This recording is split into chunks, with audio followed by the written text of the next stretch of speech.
3 പതിറ്റാണ്ടായി American മലയാളികളുടെ മേൽവിലാസമായി നിലകൊള്ളുന്ന കേരള സെന്ററിന്റെ സ്ഥാപകൻ എം സ്റ്റീഫൻ എഴുതിയ കേരള സെന്റർ ഒരു ചരിത്രരേഖ പ്രകാശനം ചെയ്തു.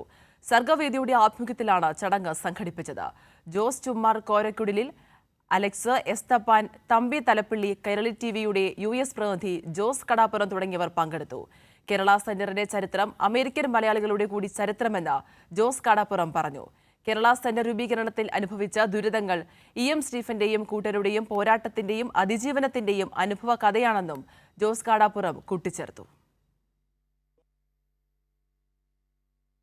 കേരള സെന്റർ രൂപീകരണത്തിൽ അനുഭവിച്ച കാര്യങ്ങൾ ഒരു പോരാട്ടത്തിന്റെ അതിജീവനത്തിന്റെ അനുഭവ കഥയാണ്. നടന്ന വഴികൾ ദുരിതപൂർണമായ ഭൂതകാലത്തിന്റെ ആകുമ്പോൾ പ്രസ്ഥാനമാക്കി വളർത്താൻ പോരാടിയവർക്ക് അത്ര നിസ്സാരമല്ല യാത്ര. ജോൺ എഫ് കെന്നഡി പറഞ്ഞ പോലെ നിങ്ങളുടെ നാട് നിങ്ങൾക്ക് വേണ്ടി എന്ത് ചെയ്തു എന്ന ചോദ്യം അപ്രസക്തമാണ്.